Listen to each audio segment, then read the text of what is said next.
you had said, you don't want to change a lot of stuff on your Google business profile. And I've seen that happen negatively, but it does beg the question because, the tenure in the mortgage industry is not great, right? So people change where they hang their license every, I think I read something that said 17 months, and I don't know how accurate that is, but I mean, just from my time, My certainly career, history, that sounds about right, because I remember changing companies 5 times, and it was about 18 months. Yeah. So okay, so that kind of validates that. So I mean, that obviously, and this kind of goes back to your citation thing. When you were talking about that, I was like, I actually think, I mean, you didn't mention this, but it seems to me, if you did citations, problems that you mentioned aside, if I'm changing place I am every 18 months, I just added a massive chore every year and a half to myself to maintain all these citations and listings. So one thing that I'm curious about, though, because we know this industry has a lot of, I don't want to say turnover, even though it does. I'm talking specifically, people are kind of figuring out their own path between where they're hanging their license. It's like a sports league. We have a lot of free agents. That's a great perspective. Yeah. So for somebody like that, okay, well, how do I? So let's say I went from being retail to broker, or broker to retailer, less common, but let's just say that happens. I got to make these changes. So how do I navigate this without getting essentially blacklisted? Okay, so I'm going to answer this in 2 parts. The first part is, the best way to make the changes is to not have to make the changes. In other words, when people come to us, we discourage them from putting their company name in their Google business profile name. Now, it doesn't mean that I'm discouraging you from representing your company. We put it on their logo. We put their company and their NMLS and their company's NMLS on their logo. We put companies in the description. There's other places to put them where they have much less of an effect than in the actual name. So if you're going to have a Google business profile, and I'm going to use, just some examples of one of our ambassador members that he doesn't mind that we use his name, is, say, Jeff Garber. Jeff Garber is, he's a mortgage originator in Pennsylvania, and if you Google Jeff Garber mortgage, you're going to find Jeff's info. Now, Jeff has changed companies, and when he did, there was no need to make changes to those. We made changes in the description, which doesn't set off. You delete a photo, you put a new one up. Exactly. Some new stuff like that. So that is, if you want to try, if you're going to make a change, make it to something more agnostic.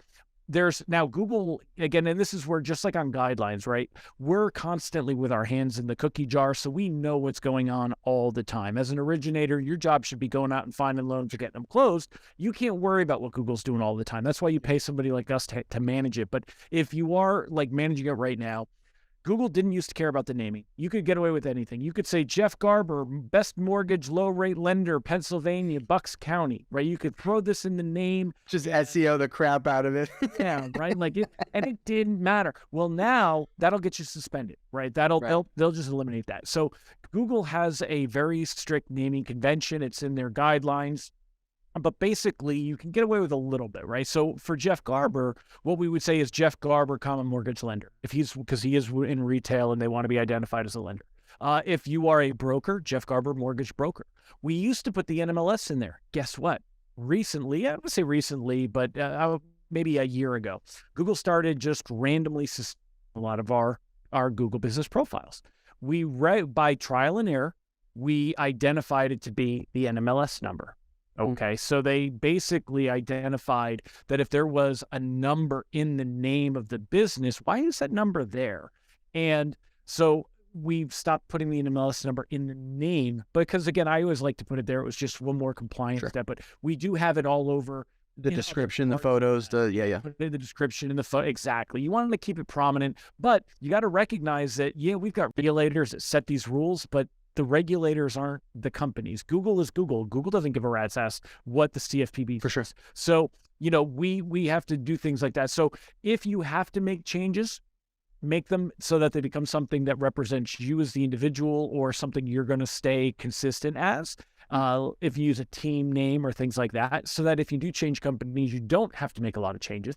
Yeah. And then when you have to make changes, make the changes one at a time over the course of maybe a week of a grace period. So go in and change the name. Don't change anything else. Give it a week. Then you can go in and change maybe, you know, the website if you're changing your website, or the phone number. And of course, the biggest thing is going to be the address. And if you change an address, it's going to trigger a re-verification requirement. And verifying with Google could be a pain. You know, they mail out these postcards, and yet sometimes the postcards never show up again and again and again. You may have to do videos. You may have to provide pictures of where you've got your signage. Another big thing, we used to tell originators, and this was big for real estate agents too, we used to say, if you're working in an office with a lot of originators and you want something closer to home, use a Google business address, use your home address, right? And you could get listed that way. Well, you can still do that, but you have to hide the address, and it becomes what's called a service area business instead of a brick and mortar business. Right. So when you change the address, that's going to be a big one, and it can lead to suspensions, especially if you are putting in, you know, different PO box services, UPS stores, Regency, you know, the rental offices. Those can all create a little bit of a headache. So those are things you got to be careful on or avoid.